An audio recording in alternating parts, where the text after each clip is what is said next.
So welcome to Jumbo IS and welcome to our lecture series called Daily MCQ Practice. In this lecture series, we cover a particular day's current affairs through a set of 4 to 5 MCQs.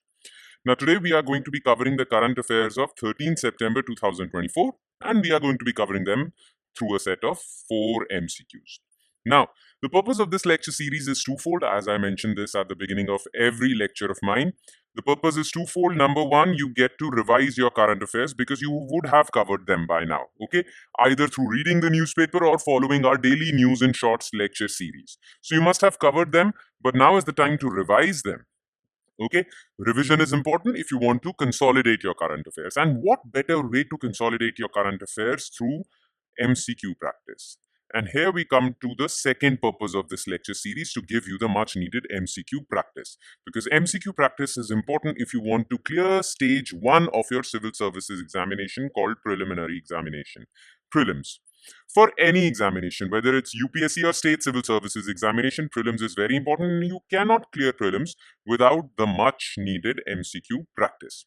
Now, this lecture series would give you the MCQ practice for current affairs. We'll be covering 4 to 5 MCQs on a daily basis, but if you're regular with this lecture series, by the time you're ready for your next year's UPSC Prelims Examination, you would have covered 1200 MCQs, more than 1200 MCQs. Okay, so it might seem little on a daily basis. Yes, it is little on a daily basis. You wouldn't have to spend more than 10 minutes. But these 10 minutes would add up to more than 1200 MCQs by the time you're ready for your prelims examination.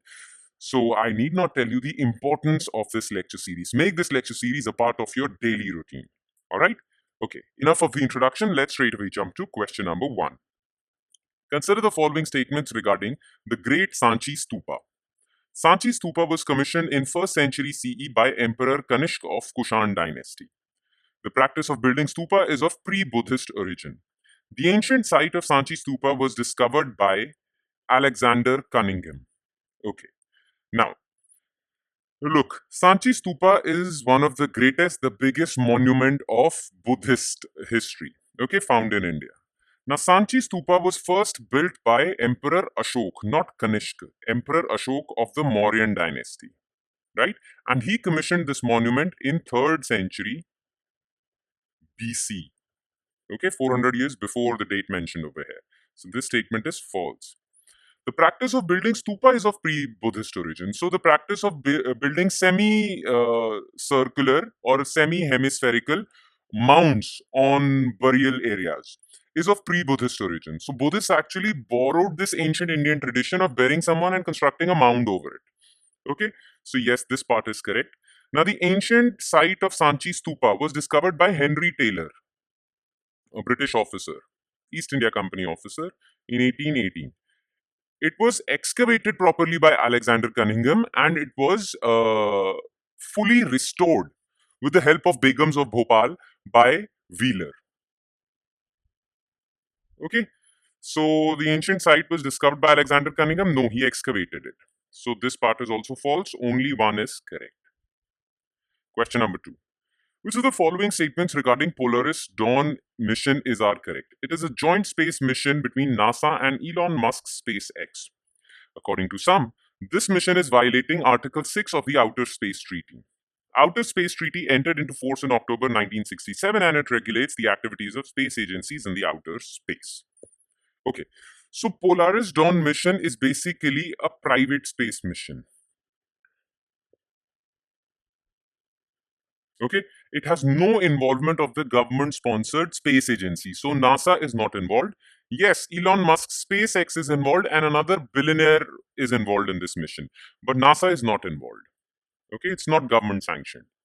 Now, because it's not government sanctioned, some say it violates Article 6 of the Outer Space Treaty. So basically, what is Outer Space Treaty?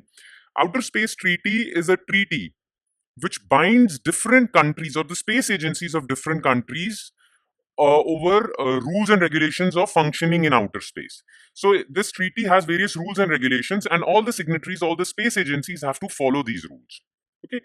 Now, under Outer Space Treaty, in Outer Space Treaty, there is this thing called Article 6. And Article 6 says that no private, remember, no private space organization can conduct activities in outer space without the authorization of their government. Okay. And if some mishap happens in the outer space, if that private space company violates any of the principles or rules mentioned in outer space treaty, then that country would be held liable, not the private space company. Okay.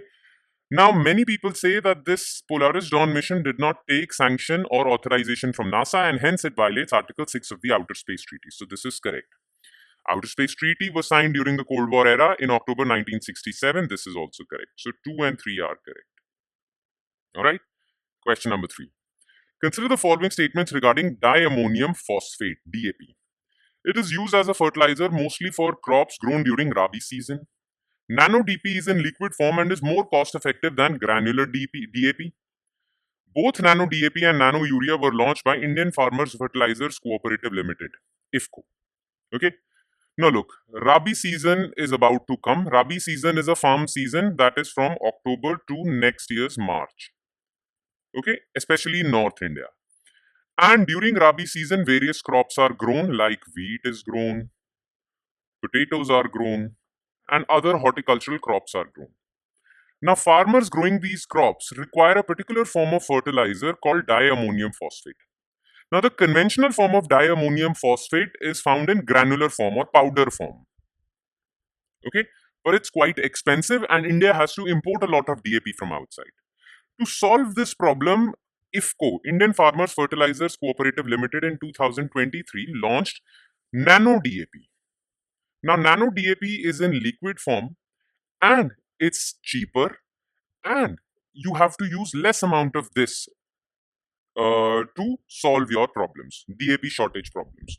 Okay, so it is a better, more cost-effective version of granular DAP. This is correct. It is in liquid form. This is also correct. Now, Nano DAP was launched in 2023 by IFCO. Nano Urea was launched by IFCO in 2021. So both are launched by IFCO. This is also correct. And DAP is used as a fertilizer mostly for crops during Rabi season. This is also correct. So all statements are correct. D. Question number 4. Consider the following statements regarding the iconic Battle of Saragi. It was fought between the 36th Sikh Regiment of the British Indian Army and the tribal Afghans in the Northwest Frontier Province. September 12 is marked as Saragi Day in Punjab and is observed as a holiday. Now look, this is an iconic battle. Okay, it was fought between 36th Sikh Regiment and the tribal Afghans, invading tribal Afghans of Afghanistan in the Northwest Frontier Province, which is currently in Pakistan now. Okay, now why is this battle iconic? Because the 36th Sikh Regiment only had 21 soldiers, and the invading Afghan tribals were more than 8,000. Now these 21 Sikh soldiers were able to hold this large Afghan army for more than 7 hours. Okay, and all of them died protecting the fort at Saragadi and other forts also, which were connected to Saragadi Fort, Fort Lockhart and Fort Gulistan, which housed many British troops. Such was the valor of these Sikh soldiers that before this battle, the British government did not give any gallantry medal, okay, war heroism medal, posthumously. That means after the death of a soldier. But Queen Victoria back then made an exception, and she actually awarded all these 21 Sikh soldiers the Order of Indian Order of Cross, okay, highest gallantry award, plus 2 murabbas of land to the families of all these 21 Sikh soldiers, plus 500 rupees each. So they were handsomely awarded. Not handsomely, but they were awarded. They were recognized. Their bravery was recognized by the British government in London.